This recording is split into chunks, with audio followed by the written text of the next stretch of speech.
road to the NFL gridiron. A path defined by each trial and obstacle standing in the way of reaching the game's highest level. First thing at OTAs, when we broke it down, I asked a guy, like, why do you want to be here? You know, what's your why? Bring it in, baby. High time. Bring it in. Bring it in. I need to feel your energy. I need to feel your energy today from start to finish. From start to finish. We got to find each other's why. We got to find what motivates each other. On any given Sunday, 22 of the world's best go head-to-head in between the white lines, with each journey powered by their own drive. I'm representing my family and my loved ones, you know, and most importantly, my mom. I always try to make her proud because I know, like, she raised us to be great people on the field and off the field, and just great people and individuals in general, so. Like, I want to be the best. You know, I want everybody around me to be like, I want to be number one, because that's going to bring out the best of me, the best out of you. I wasn't expecting it, like, to be like a arm crossover thing, kind of just happened that way. It really puts in perspective, like, what your priorities are, like, you know, what's really important at the end of the day. Just everything they've done for me, all the sacrifices, all the money and stuff that was put into getting me to this point. The worst thing you can do is let a kid at that age feel like it's okay to just give up and quit when things get tough.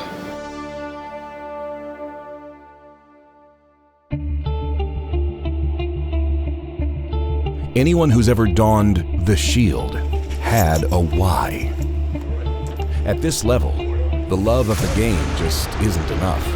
The stakes are too high. The biggest thing that we all taught each other, we got, like, from the womb to the tomb. In the face of adversity, the whys are more important than ever.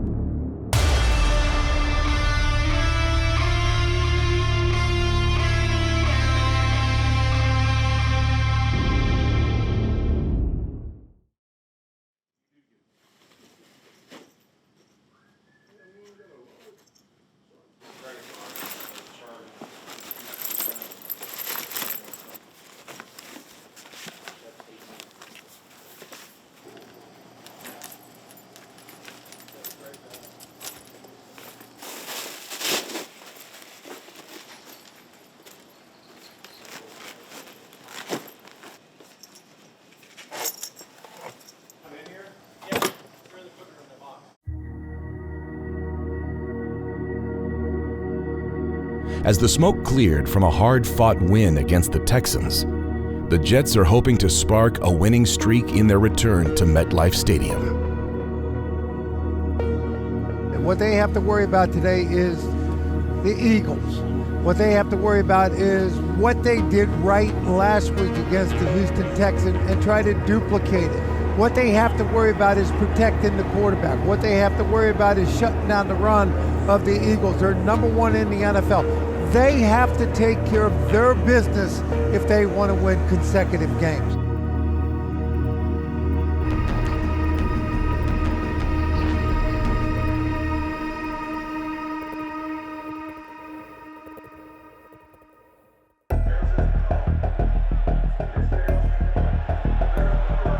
Not looking to waste any time, the Jets set off fireworks the first time they touched the ball. Elliott sends it deep. Braxton Berrios, about a yard deep, will bring it out right up the middle of the field at the 10 to the 15 to the 20. He's got a lane, runs left sideline 30. He's at the 40, picks up a block at the 50, cuts it left at the Eagle 30, down to the 20-yard line before he's finally brought down. An 81-yard return to start the game as Marcus Epps saved the touchdown.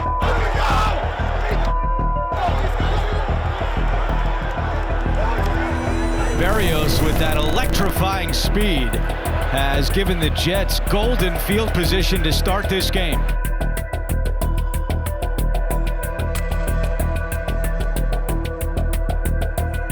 Wilson's first throw is to Coleman out of the backfield. He stumbles, gets back on his feet.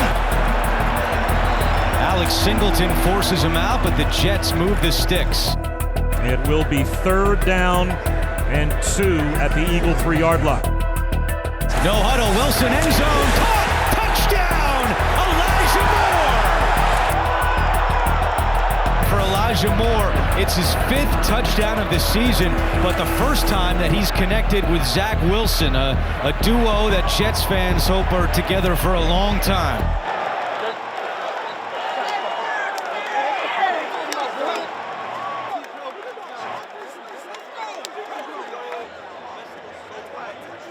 The early score was just the start of a back-and-forth seesaw first half.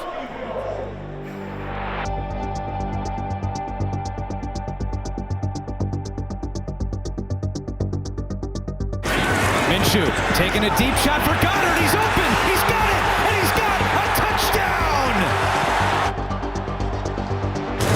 Coleman trying the left side. Turns the corner. Nice run for Tevin Coleman. Still going. Down to the 30. Lowers his shoulders. Bounces off the tackle. Inside the 25, down to about the 22, maybe the 21-yard line.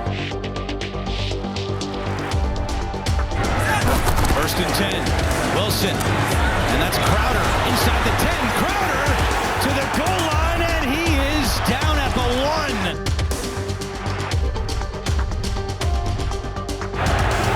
He's got to look in the pile and see where he is. And now they say touchdown. Wilson scores, and New York back in front. 3rd down and 4. Minshew. Goddard's wide open, and Goddard has another touchdown.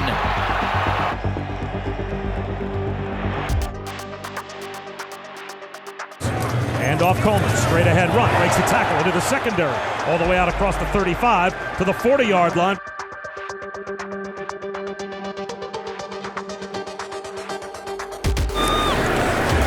Wilson, play fake, fires over the middle, caught by Moore.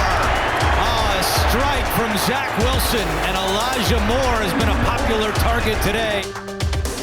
Looks right, throws right on the slant. He's got Crowder at the 15, down to the 10, all the way down to about the 6. Rosala is going to go for it after his kicker missed 2 extra points. Wilson to the end zone, caught, touchdown, Ryan Griffin. Salah rolls the dice, and Wilson with the answer.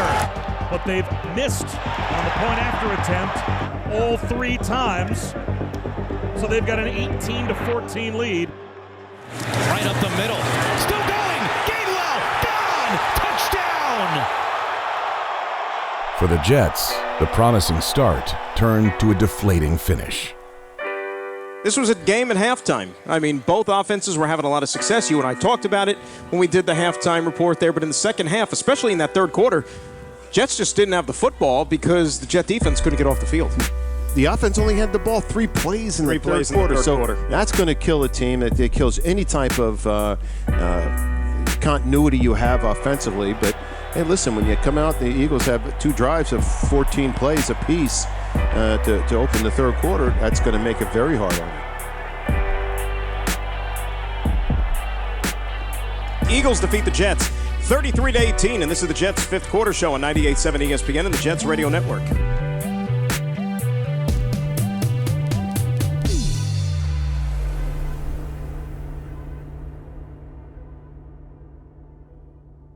Every single week, it doesn't matter the opponent. It's a battleground. It's a proving ground every time you step on the football field. So there's, what's disheartening is that I know when we watch this tape and we sit down together, there's going to be a lot of missed opportunities that we had from a defensive standpoint to get the ball back to our offense, especially when they were rolling, especially on some of those 3rd downs where we could have been a lot better. So.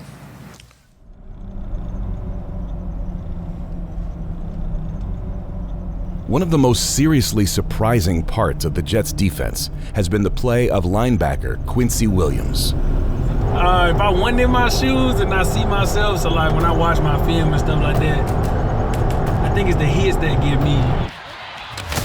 And there's a big hit. Quincy Williams blows him up. Watch this stick right here. Boom! Textbook for the Jets. He's got $1 million smile as well. Did you see him talk to the media this week about how special it was to be back playing with his brother? I'm telling you what, I am very, very impressed with Quincy Williams. Yeah, he's playing great. He is playing outstanding. The feeling when I get to do the move, it's amazing. It's like, first of all, it's earned, number one, because it starts with my preparation. Like, I know for a fact the ball is going this way. I know for a fact I got the right angle, and I know the hit finna be massive.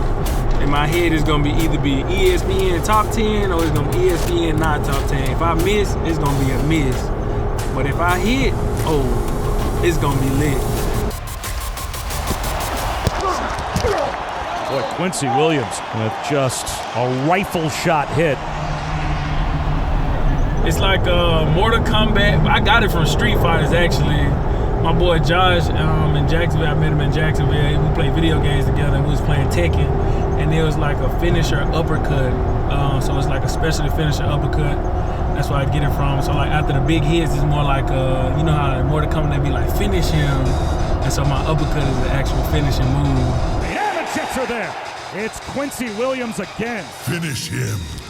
Boy, that's a nice play by Quincy Williams. Brutality. After the contact and I hear just the crowd, after I hear the ooh, I'll be like, oh, here it comes. Under pressure. He's hit in the backfield and sacked again. Outstanding. The windup is what gets people because I hear the fans, they go, oh, and then I finish at the top and they go, ooh. Yeah, it's just like, it pumps everyone up. It pumps me up too. So then I get to do it more and more. So then my teammates are like, all right, now we getting kind of tired of this, and that mean I'm making a lot of plays then. So I like it. Tannehill gives to Henry, running right, he's hit. Fatality. The older brother of Jets defensive lineman Quinnen Williams, defense is a family affair. The two are currently the only brothers on the same roster in the NFL. The biggest thing for us is like the competitive nature. We always have to do something better than the other person. Like that's our biggest thing. But it's more like a, not type of hate mentality, but it's more like I want to see you do better, so I'm gonna do better type thing. Me being the older brother, when he got bigger than me, I had to find like little nitpicky things that bothered him. So his food or something that bothered him. So when I was younger, we used to have this thing where he used to be eating or something like that, and I just come by. If he had like a sandwich, I just like punch his sandwich. It used to make him so mad. While Quinnen was a Saban scholar at Alabama, Quincy's path led him to Murray State, a small 1AA school in Kentucky. I had a lot of offers. The main thing with me was academic. Schools wanted to know what I qualified. That was the main thing because my first 2 years, my freshman and sophomore year, I didn't take school seriously just because I was playing football, so I was like, I don't really need this.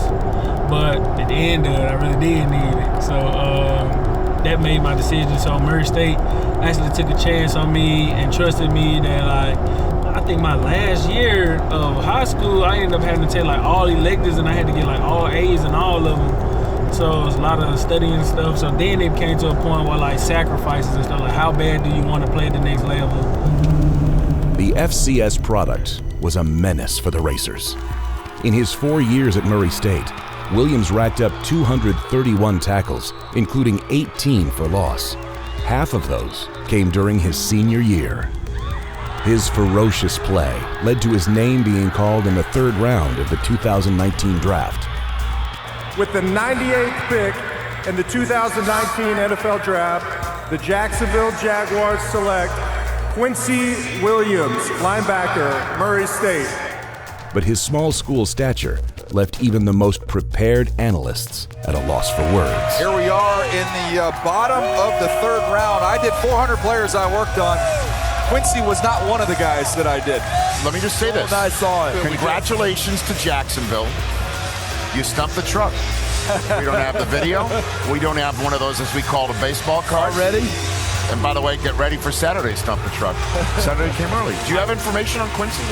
No, because Charles took care of it. But what I do remember from the NFLPA game week, it was raining. I blew out my tire up in Pasadena. I was sitting on the side of the road having to change my tire. Listen, there's my Quincy Williams evaluation. Maybe we should just show John Moran. Exactly. I was getting ready to say. If I would tell my younger self something, I would have told him to make sure you take school serious, for real. Because either it's going to be hard now, or it's going to be harder later on. And that's just the way it went. Now in his third NFL season, Williams' hard work has paid off. In a career of ups and downs, he's finally settled into the swing of things. I gotta get a little practice with this one.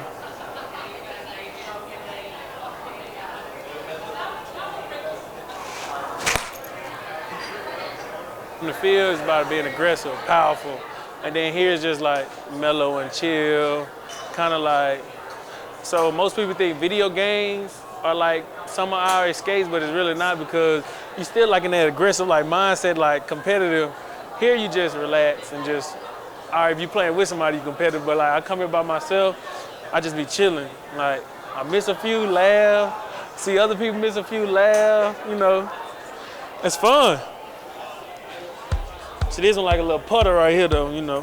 This ain't my putter, but this is my short range stuff.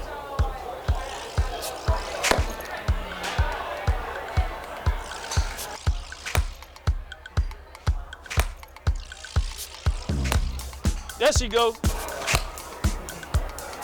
I picked that one up right there. Ooh, pick them up and put them down. Smooth like butter. Ooh. Hey, that's gotta be the title of this segment, smooth like butter. Play her where she lays, play her where she lays. Oh, I try to get that one back right there. Consistency is the key. Consistency is the key.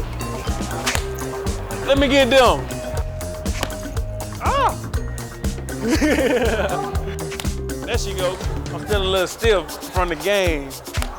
There she go.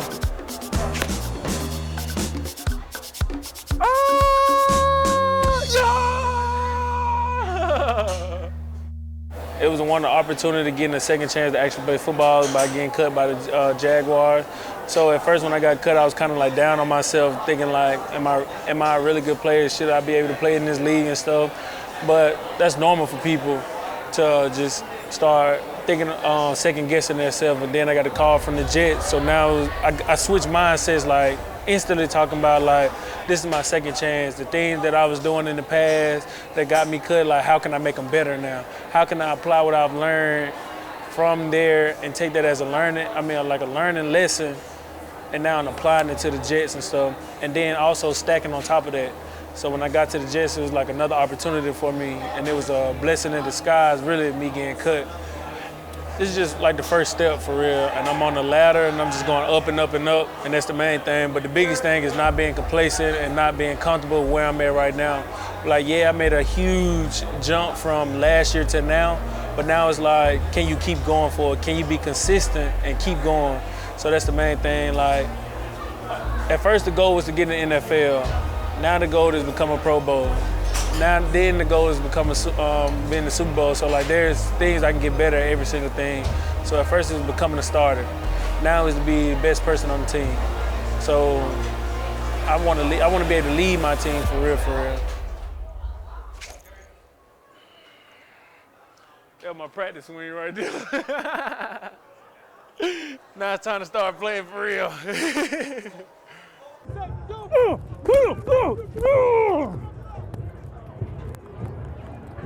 Yes, sir! It's hunting day, boys!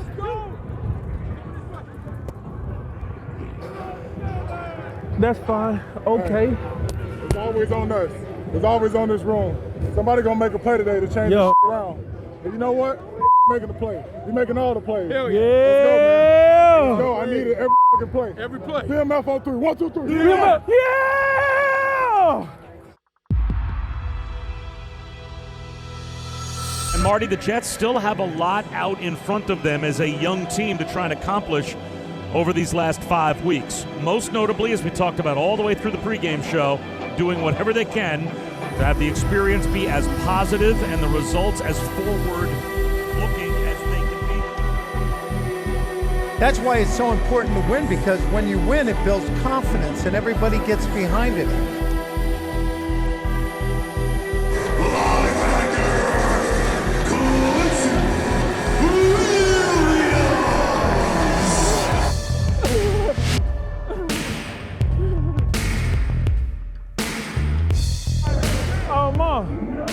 The man, the milk, BJ!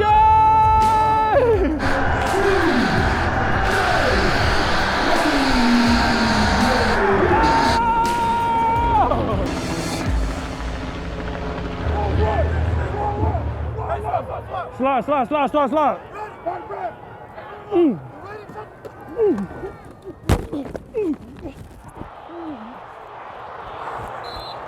Facing one of the league's best rushing attacks, Quincy Williams and the Jets defense were put to the test early against the Saints.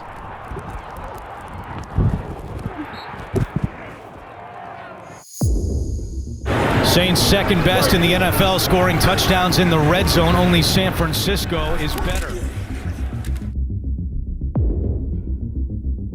Kamara spins and taken down. That's Bryce Hall making the tackle for the Jets. Second and goal. Hill.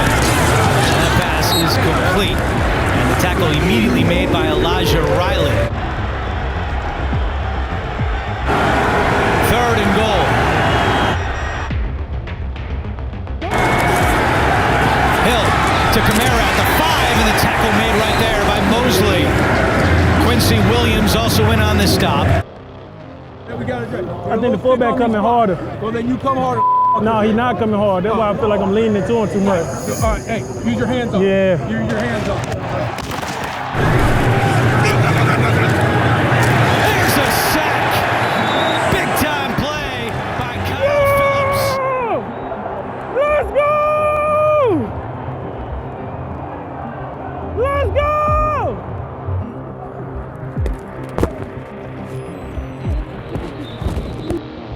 Jets only send 3. Saints will run it with Kamara. And he crosses the 45 and down at the 47, and it's 4th down. You're trying to do a little too much in your tackling. Just run your feet through. When you come downhill, get on your right shoulder, okay? A little bit more in your tackle. I'm doing too much breaking down. Yeah, just run through his ass. These guys can't beat you, okay? Good job. Hey, whose car we take? Hey, Nisa. Hand off to Kamara, running right. Makes a move at the 15, gets to the 10, inside the 5, reaches the ball out, touchdown. Trailing by a touchdown, the offense was in need of a drive late in the first half. 3:42 to go before halftime, and Marty, the Jets now down 10-3. Well, the Jets have to get something going on the offensive side of the ball. They only have 2 first downs. Total yards for the Jets, 53. It's Ty Johnson, and a nice run by Johnson out of bounds.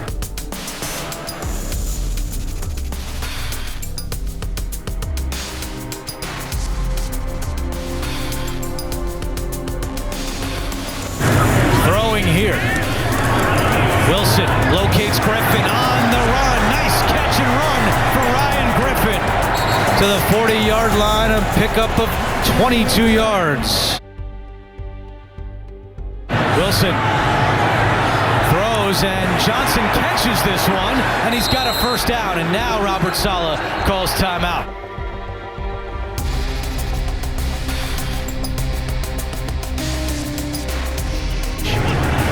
Wilson deep drop, and Crowder has it inside the 30. Tackled at the 29. Robert Saleh calls timeout with 5 seconds to go. A 46-yard attempt for Eddie Piñeiro. And this one is good. So Eddie Piñeiro 2 for 2. And at the half, the Saints have a 4-point lead. Entrenched in a tight battle, the defense came out of the locker room looking to find another gear in the second half. It's 1 for 6 on 3rd down. Kamara looking to convert. He cannot. C.J. Mosley. A big hit along the sideline.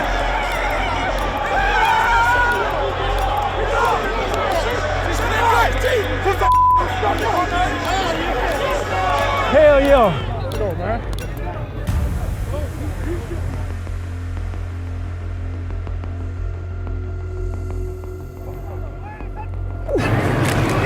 It's a give to Jones, and he is stuffed. Quincy Williams coming across the line to make the play.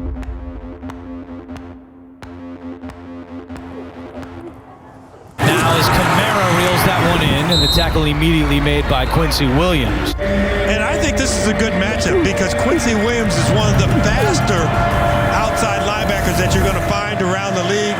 And his kick is good. With 58 seconds to go in the third quarter. As the sun began to set at MetLife Stadium, the Saints pulled away in the fourth quarter. Gets to the edge, and he's got a touchdown. So the final score, New Orleans 30 and the Jets 9. After defeats like this, how hard is it for you to kind of keep these guys positive and have a good a good month ahead? We're going to have a good month and a half. Like I said, this league, it's not going to feel sorry for you. You're putting tape on, and so all these guys understand that aspect of it. Not every coach understands that as coaches, your product is on the field. As a player, your product is on the field. So you're still expected to go out and perform. There's people who pay money to come watch you perform. So getting these guys up to play has never been an issue. And the whole idea that players shut down or they're not willing to I don't believe in any of that stuff. These guys there's a lot of pride in an NFL locker room, so they'll get ready to play. How do you keep your spirits up? Yeah, I mean, I'm a rookie. I just got here. I never once told myself that this was going to be easy when I got here. And I never look at it as, being down on myself like, this is how my career is going. This is all, like, everything I went through today was a learning process for the future, and I'm banking every single rep I go through. I'm comparing, maybe one that I missed and all of a sudden I hit. It's correcting, those mistakes. I'm just getting more and more looks, and, I just feel like I need to understand that, yeah, it hurts sometimes, but it's all part of the process to improve. It doesn't matter what they say. It doesn't matter what you say and they not believe it. They can talk about it, they can laugh at you, but as long as we believe in the locker room, as long as we believe in our building, none of that even matters. No, they can say whatever they want. You can tweet whatever you want. You can type whatever you want, because you're not the one in the building. You're not the one, going through what we're going through this year. And I truly believe that this is a building block, and it's going to make a strong foundation for what we have to come. What do you say to the fan base right now who's just kind of frustrated at watching games like today? No, it's the same thing I've been saying. It's does it suck right now? Sure, I feel you. Nobody in this locker room wants to lose football games, but the path is crystal clear on where this organization needs to go and the things that we need to address as coaches, players, all the way top down. It's very, very clear. It's going to flip. It's going to flip, and this is part of this crappy part is part of the process. But at the same time, it's not discouraging in any sense of the imagination, because there's a lot of young guys getting a lot of good playing time, and I promise you they're learning from all of this. Thank you. Clarity is a gift. For better and worse, football is full of it. Final scores. So the final score, New Orleans 30 and the Jets 9. League standings.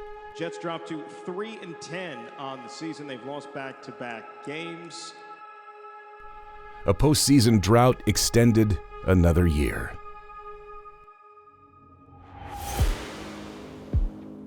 But in Florham Park, beyond the numbers, something is equally clear. A plan. The biggest thing I want to tell you, just remember this. This organization is going to lift you, not the other way around. You feel me? Carefully laid, calmly executed. The plan confidently predicates every action. A vision steered with laser focus. Commitment to a young team growing up rep by rep. Let's go, man! Here's one to the end zone, wide open, Elijah Moore. With a little running room on the outside. Breaks free, 20, 10. Throws the ball. It's tipped up in the air and picked off by John Franklin Myers. Down he goes! Quinn Williams blew it up. Looking downfield, he's going to heave a bomb. He's got it! That's a Jet touchdown! The future is crystal clear.